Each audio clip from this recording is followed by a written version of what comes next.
How's it going, everyone? Welcome back. Today we're going to go over the best smartphones for digital minimalism as of 2021. The first one is iPhones. So we're not talking about privacy here. We're just talking about digital minimalism, how to use your device less. So yes, iPhones have a lot of apps. They have a lot of distractions, but you can control that. You may have tried using screen time, and that may have worked for some of you. But there are other people that just put the passcode, give themselves more minutes, and they keep using the apps. Well, for this, Apple has a function called Family Control. So if you do Family Control, you go to the settings, you set up the apps that you don't want to use, and then you have to put in a passcode. Now you could put in your own passcode, maybe blind yourself and not see what the passcode is. And then, you have your perfect device. But you can also, of course, give it to a family member. You can give it to a friend or to a significant other. They put a passcode for you that you don't know, and then your device is blocked as well. You never see the distracting apps like Instagram, like, maybe Facebook or any other app that's just killing your time. And then you get to keep the apps that you need. Spotify, Signal, the things that are actually important to you. So there you go. You have a phone, a smartphone that works for you for digital minimalism. Blocked are the apps that you don't need, and available are the apps that you do need. Now, following this concept, we go to Android land. So you may want to, or you may have an Android and you don't want to switch phones, you don't have the money, you just want to keep what you have. Well, Unplug is a very good alternative for you. So you buy this key for $30. Whenever you plug it in, you download the program, you plug it in, then you have full access to all of your apps. Whenever you plug it out, unplug, then you don't have access to it, and it works seamlessly. Now, if you don't have a USB-C device, you can download their software-only launcher called Unplug Launcher. I've covered other launchers as well, so make sure to check them in the description below. Now, I'm going to cover, because it's in the same vein, something very similar, which is mini smartphones. Now, because these are very small, they may have a different effect because they don't last as long with the battery, or, also you use them less because they have different features. They are not super fast. They don't have the greatest and latest specs. They work for the basics, but not for like the full things. You can combine a mini smartphone like the Palm phone or the Jelly 2, which are two great ones. This one is only amazing in battery life if you root it, so you'll have to go through a specific process. This one is, factory unlocked, and it works perfectly just as is, and the battery is pretty good as well.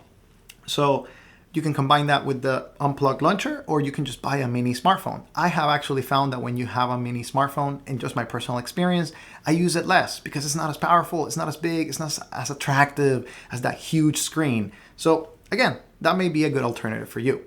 Now let's cover the final three, and of course you can look at it in the timestamps. You may want to use an older operating system. If you have 2G or 3G in your country, it's not going to be shut down for the next 2, 3, maybe 5 years. You can use something like the Nokia devices of old. In this case, the Symbian devices. So Symbian was an operating system before Nokia essentially went to Android and, Windows Phone and all of that good stuff. But you're able to use this device. It still works for 2G, even still works here on 3G. I've been testing it on US Mobile. I'll actually be doing a review in the future. But Symbian has the basics: phone calls, text messages, maybe an app for podcasts or for listening to radio, music, things like that. And it can run WhatsApp, so that's nice, of course. The web version, not the fancy app version that you have on your smartphone. But again, it can run a lot of things, and a lot of things work well. And they have other clients for Telegram, for Signal, I believe. Maybe I'm mistaken. If I'm mistaken, I'll make sure to put it here.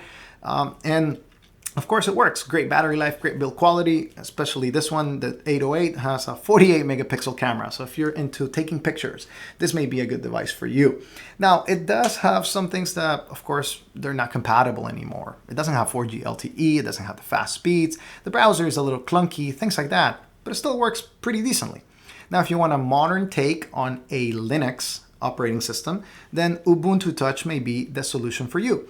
This is a Nexus 5 running with it. I actually been retesting it. My battery is a little bit kind of bad at this point, but still works. It's been pushing 3 days into this battery, and I'm pretty content. So I made videos on this before. You can install some Android apps via Waydroid. So if you need an Android app or two, you can install that. But the main operating system has the basic tools: phone calls, text messages, and even clients for Signal, Telegram, and again, you can install some Android applications like WhatsApp. So again, if you have any questions, make sure to put them in the comments below. I'll be interacting with you guys. Very good for digital minimalism. It has just the basics and you can stay in the smartphone area. Last but not least, another device that I have reviewed, the Sony Xperia XA2 with Selfish. Selfish is a great operating system. Again, it has some flaws around, especially in the US. It doesn't have 4G LTE, so it may not be super useful for those of us who are staying here long term and you just want something that works with your carrier. Well, it's kind of difficult. This only works with MVNOs. AT&T doesn't recognize it. T-Mobile sometimes doesn't recognize it, but they're carriers, there are other carriers that rent their towers, they do recognize them. But again, you can look at something like the Xperia XA2 with Selfish OS. You have to do some tinkering to get the operating system, but again, it has the basics. You can install Android apps, most of the ones that do not require Google Play services. You have a great community that supports, and the operating system continues to grow. So these are just some alternatives in the smartphone world for those of you who do not want to get something new, or you may have one of these devices that is compatible. Make sure to check all of the resources in the description and the pinned comment, but that can allow you to have a better, more mindful use of your operating system. So I'll be covering dumb phones in the next video, so make sure to check that out. But these are the best smartphones for digital minimalism and how to use them. Thanks for watching. I'll see you in the next one.